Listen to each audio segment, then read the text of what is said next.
the DNA in these dudes of being winners, right? I mean, we recruited them and we brought them here because they were winners.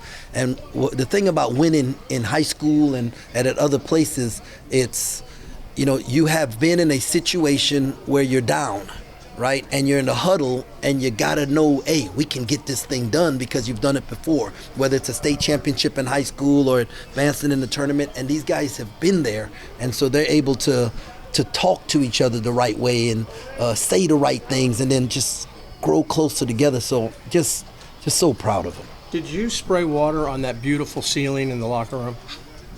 I sprayed water all over the place, so I didn't even look at the ceiling. The guys are saying how poised you are, especially in those late game situations. Just where does that come from?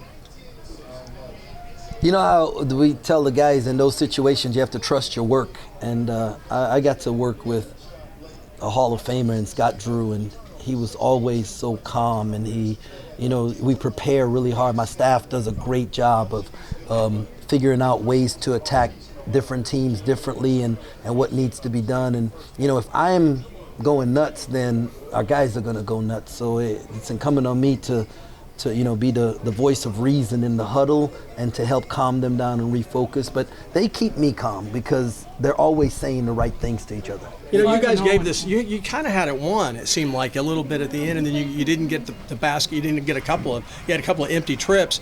How tough was it to turn it around and win the overtime? We haven't lost an overtime game this year. I was going to ask about that. How big were those other overtime games as far as just getting you to this point? Huge. When we sat down in the huddle, every one of them said, hey, we don't lose overtime. They knew it. We've been here before. This is fine. 5 more minutes, we're okay with it. They said that you cracked a smile going into overtime. What were you smiling about? Because we get to keep playing, right? I wasn't disappointed we were going to. I'm happy that we get to keep playing. I'm glad the game wasn't over and they were celebrating. So, Coach, you're trending on Black Twitter because you were dancing like a madman. How does it feel to be viral with you dancing? Man, people have made such fun of my dancing when I do the Wabash, right? Because they didn't realize that it was part of a large group that was doing it. So I'm happy at least now they know I got a little rhythm.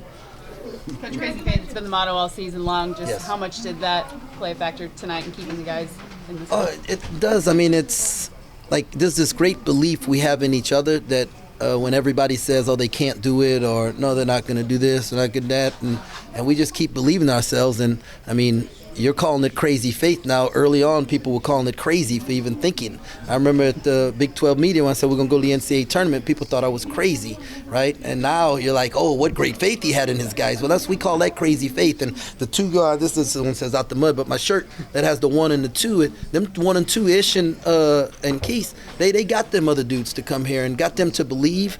And there's just great belief we have in each other. Each game, do you feel like you have something to prove? Do I? Or the team, do you guys feel like Every time.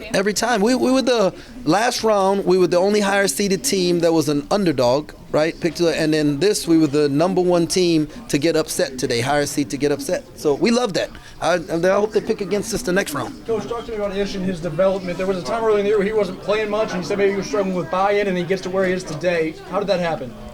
Ish decided it happened because of Ish. Ish decided that he wanted to be a part of this thing and he wanted to contribute, and he knew he could contribute, and then we both started to see the game the same way, and he looked at it through my eyes, and I've done a better job of looking at it through his eyes because he's got some talent, some serious talent, and as a coach I need to figure out a way to make sure he had an opportunity to display that.